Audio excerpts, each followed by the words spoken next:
Hi friends, మనం గేదెలకు పచ్చిగడ్డి, ఎండుగడ్డి, వరగడ్డి అట్లా పెడుతుంటాం కదా ఫ్రెండ్స్. చొప్ప అట్లా పెడుతుంటాం కదా ఫ్రెండ్స్. ఆ చొప్ప పచ్చిగడ్డిలో ఎక్కువ మినరల్స్ ఉండవు ఫ్రెండ్స్, దానలోనే ఎక్కువ ఉంటాయి.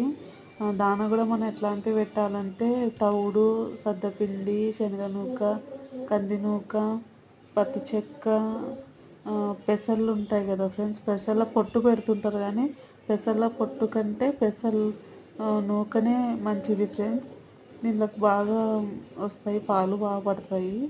ఎప్పుడైనా కానీ మనం బరగుడ్డుని 3 నెలల తర్వాతనే కట్టించుకోవాలి. కొందరు 6 నెలలు కట్టిస్తారు ఫ్రెండ్స్. అట్లా కట్టించకూడదు. ఎందుకంటే 3 నెలల్లో కట్టించినామంటే మనకు ప్రాఫిట్ ఉంటుంది కొంచెం.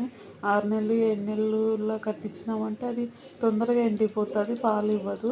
3 నెలల్లో కట్టించినామంటే ఆ పాలు ఇస్తూనే ఉంటుంది, అక్కడ కట్టింటుంది ఫ్రెండ్స్.